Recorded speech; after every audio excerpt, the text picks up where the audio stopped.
Hi all, in this video we are going to discuss about the following topics. Condition for maximum discharge through a steam nozzle, critical pressure ratio, significance of critical pressure ratio and classification of steam nozzles. We already derived the expressions for velocity of steam and mass flow rate of steam through a nozzle. The link of that video is given in description. Okay, first we have to get an idea of convergent divergent nozzle. The figure is shown. The cross-sectional area of convergent divergent nozzle decreases from entrance to throat and then increases from throat to exit. The throat is a portion of nozzle which has the smallest area of cross-section. Condition for maximum discharge through a steam nozzle. We already derived an expression for mass flow rate through a steam nozzle in my previous video. It is as follows. Mass flow rate m dot s equals A2 into root of 2n by n minus 1 into P1 by V1 into P2 by P1 the whole raised to 2 by n minus P2 by P1 the whole raised to n plus 1 by n. Here small letter V1 is the specific volume at inlet. Now I am rearranging the expression, that is m dot s by A2, that is mass flow rate per unit area, equals root of 2n by n minus 1 into P1 by V1 into P2 by P1 the whole raised to 2 by n minus P2 by P1 the whole raised to n plus 1 by n. That is our equation number 1.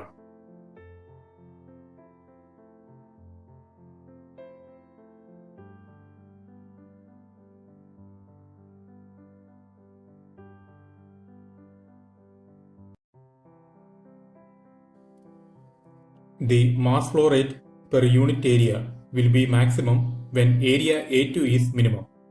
We have minimum area at the throat, so the mass flow rate of a convergent divergent nozzle will be maximum at the throat. Now we can differentiate equation number 1 with respect to P2 by P1 and equate that to 0.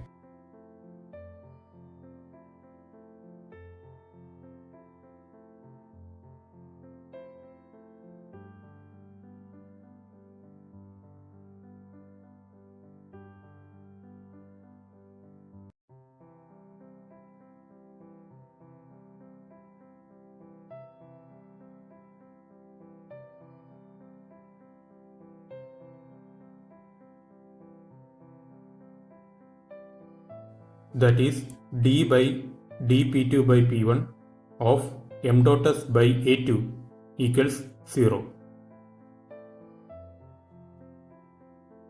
which means d by dP2 by P1 of root of 2n by n minus 1 into P2 by P1 into P2 by P1 the whole raised to 2 by n minus P2 by P1 the whole raised to n plus 1 by n equals 0. The quantities P1, V1 and n are constant with respect to P2 by P1, so we can rewrite the equation as follows. That is d by dP2 by P1 of P2 by P1 the whole raised to 2 by n minus P2 by P1 the whole raised to n plus 1 by n equals 0. That is 2 by n into P2 by P1 the whole raised to 2 by n minus 1 minus n plus 1 by n into P2 by P1 the whole raised to n plus 1 by n minus 1 equals 0, which means 2 by n into P2 by P1 the whole raised to 2 minus n by n equals n plus 1 by n into P2 by P1 the whole raised to 1 by n. N and n will cancel. Therefore, P2 by P1 the whole raised to 1 minus n by n equals n plus 1 by 2. That is P2 by P1 equals n plus 1 by 2 the whole raised to n by 1 minus n. That is P2 by P1 equals 2 by n plus 1 the whole raised to n by n minus 1. That is the condition for maximum discharge or maximum mass flow rate. And this pressure ratio P2 by P1 is called critical pressure ratio, where mass flow rate of steam is maximum. The pressure P2 is called critical pressure.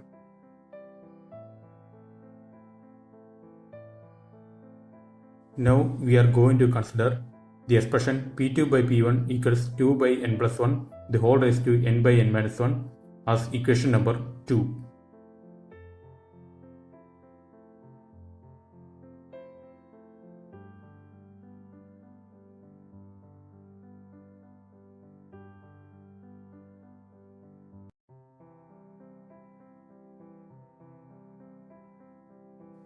Okay, now we are going to substitute equation number 2 in equation number 1.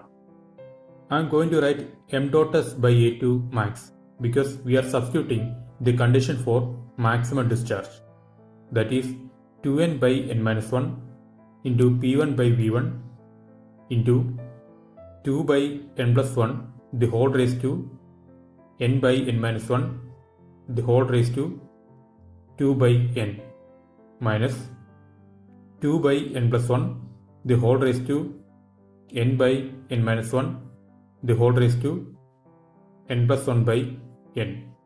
Now we are going to simplify the expression, that is root of 2n by n minus 1 into P1 by V1 into 2 by n plus 1 the whole raised to 2 by n minus 1 minus 2 by n plus 1 the whole raised to n plus 1 by n minus 1. Okay, now I am going to take the expression 2 by n plus 1 the whole raised to 2 by n minus 1 outside the bracket. Therefore, we will get an expression like this.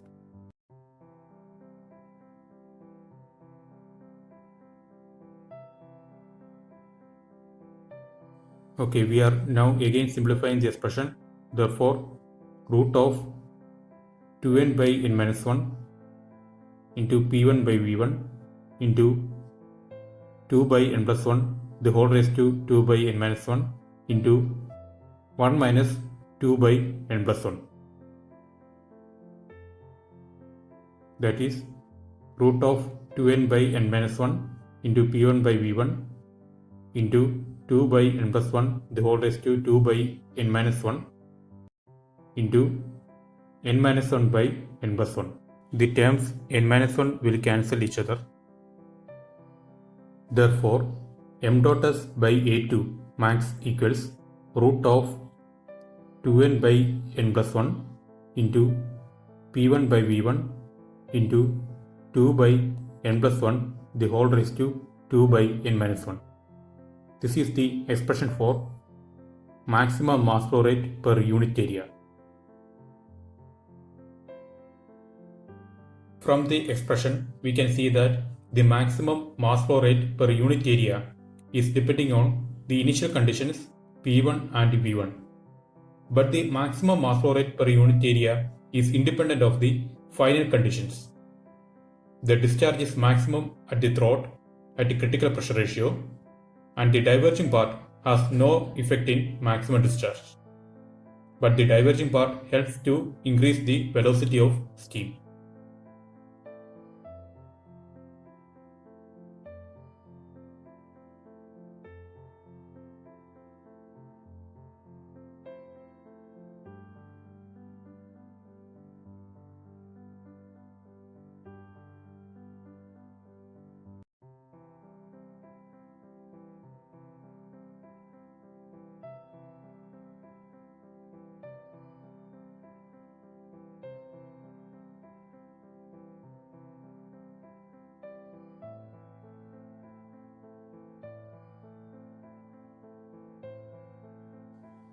Critical velocity. It is the velocity of steam at the throat corresponding to maximum discharge. We already got an expression for velocity of steam from our previous video while we were deriving the expression for mass flow rate. It is as follows: V2 equals root of 2n by n minus 1 into P1 V1 into 1 minus P2 by P1 the whole raised to n minus 1 by n.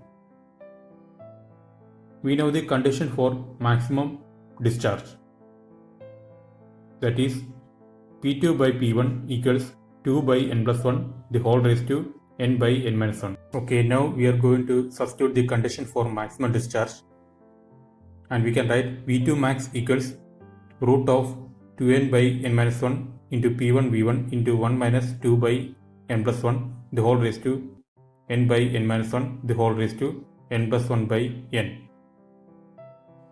That is V2 max equals root of 2n by n minus 1 P1 V1 into 1 minus 2 by n plus 1, which is equal to root of 2n by n minus 1 P1 V1 into n minus 1 by n plus 1. N minus 1 will cancel each other. Therefore, V2 max equals root of 2n by n plus 1 into P1 V1. This is the expression for critical velocity.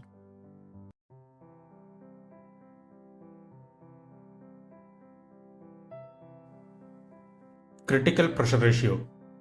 The critical pressure ratio is defined as the pressure ratio which maximizes the mass flow rate of steam to be discharged by the nozzle.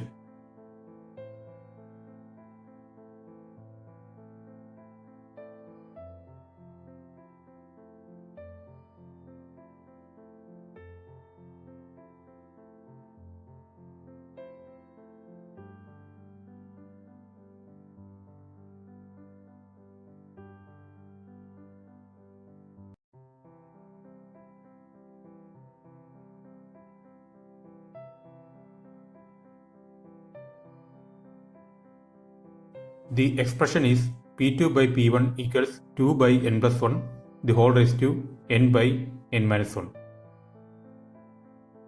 where P2 is the throat pressure. We can denote throat pressure as P star and P1 is the inlet pressure.